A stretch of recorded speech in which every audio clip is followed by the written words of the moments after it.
So the way that we think about mathematics, or the way that we think about learning, we are calling a growth mindset at this point. Basically, we're saying, it requires effort. We're going to keep trying. We're going to poke at something from a variety of ways. We're going to see that when we bump into a wall or we have a failure, that we're going to keep trying again. We're going to learn from that. So that's your growth mindset. And that's lovely. I mean, that disposition is required to learn something or anything. But what is it you're trying to learn in the mathematics becomes the next question. Are you focused on strictly learning procedures and formulas and algorithms and things like that, which are actually rather hard to retain if you don't have an underpinning, a foundation that is conceptual, that looks at the structural aspects of mathematics, and that helps you make connections between those structural things and the strategies or algorithms or formulas that you're using. So part of the issue there is that many teachers, including secondary teachers, don't necessarily understand themselves the connections between those formulas, algorithms, and so forth, and the actual underpinning big ideas in mathematics.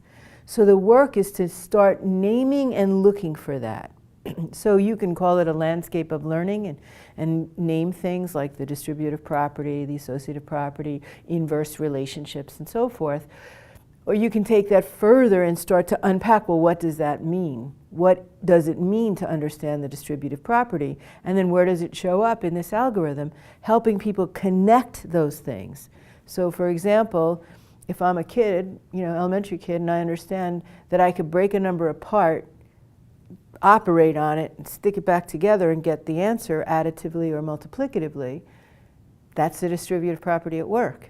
And the traditional cultural algorithm that I'm aware of, or I was shown, where you start multiplying, the ones times the ones, and then the ones times the tens, and so forth, is using the distributive property. It's using what's called partial products or things like that. That's the distributive property at work.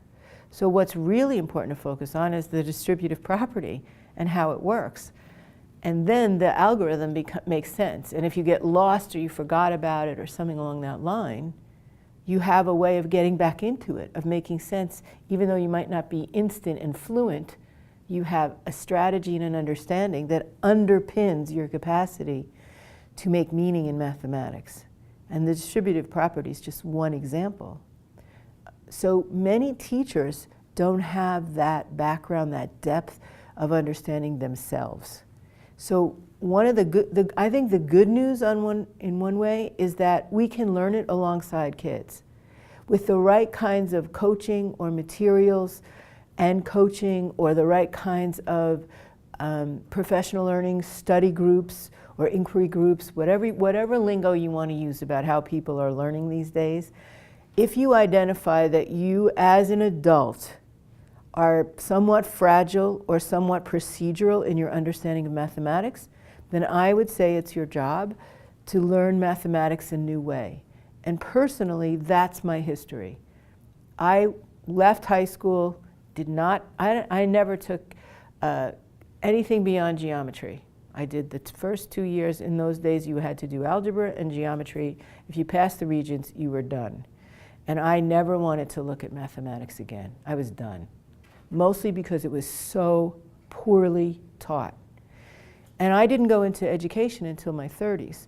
So when I was at Bank Street College getting my education in teaching, I had to take a course in teaching mathematics.